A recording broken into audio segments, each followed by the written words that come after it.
माजी पंतप्रधानांच्या नातू प्रज्वल रेवण्णाला जन्मठेपेची शिक्षा, मोलकरीणवर लैंगिक अत्याचार करणं भोवलं. बंगळुरू लोकप्रतिनिधी विशेष न्यायालयाकडून 5 लाखांचा दंडही जाहीर. बऱ्याच वर्षांनी एकाला आवडीचं खातं मिळालं. क्रीडा मंत्रीपद मिळाल्यानंतर उद्धव ठाकरेंचा माणिकराव कोकाटेंना टोला. सरकारचा महाराष्ट्र आणि मराठी संपवण्याचा डाव, उद्धव ठाकरेंचा आरोप. तर आम्हाला भाषेचा द्वेष नाही पण सक्ती नको असंही विधान. जनसुरक्षा कायद्यावरून राज ठाकरेंचा सरकारवर हल्लाबोल, अटक करून दाखवाच राज ठाकरेंचं आव्हान. मराठी माणसाच्या थडग्यावर उद्योग उभे राहू देणार नाही, राज ठाकरेंची गर्जना.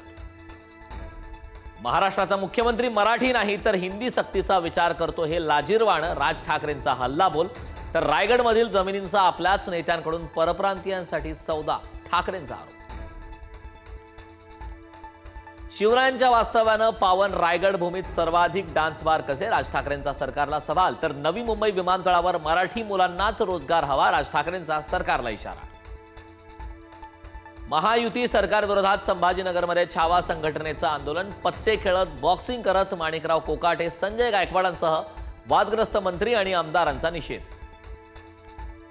यवतमध्ये 2 गटातील राड्यानंतर सध्या तणावपूर्ण शांतता, राड्याचं सीसीटीव्ही समोर, संतप्त जमावाकडून जाळपोळ आणि गाड्यांची तोडफोड. दौंडच्या यवतमध्ये पोलिसांची ड्रोनद्वारे करडी नजर, कायदा सुव्यवस्थेचा प्रश्न निर्माण होऊ नये म्हणून खबरदारी. आज गावात बंद, जमावबंदीचे आदेश लागू. पुण्याच्या यवत राड्यानंतर शरद पवारांचा मुख्यमंत्री फडणवीसांना फोन, सामाजिक वातावरण बिघडू नये यासाठी उपाययोजना करा, पवारांचं आवाहन. पुण्यात उद्योगात आणि व्यापारात मोठ्या प्रमाणात दबाव पाहायला मिळतोय. पुण्याच्या विकासात दादागिरी घुसले, मुख्यमंत्री फडणवीसांचं वक्तव्य. मंत्री आशिष शेलारांकडून कांदिवलीत गुजराती साहित्य संमेलनाचं आयोजन, महापालिका निवडणुकीत गुजराती मतदारांना आकर्षित करण्याचा भाजपचा प्रयत्न.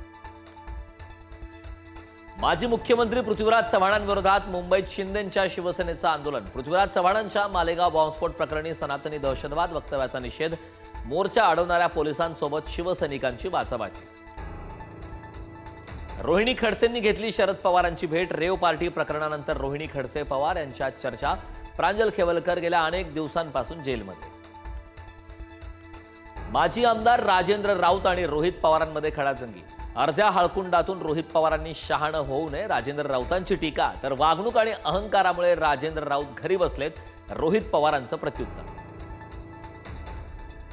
तुळजाभवानी मंदिरातील शस्त्रपूजनाची तलवार गहाळ, पुजाऱ्याचा आरोप. तर तलवार चोरीच्या अफवा खोट्या, वाकोजी बुवा मठात तलवार सुरक्षित, मंदिर प्रशासनाचं स्पष्टीकरण.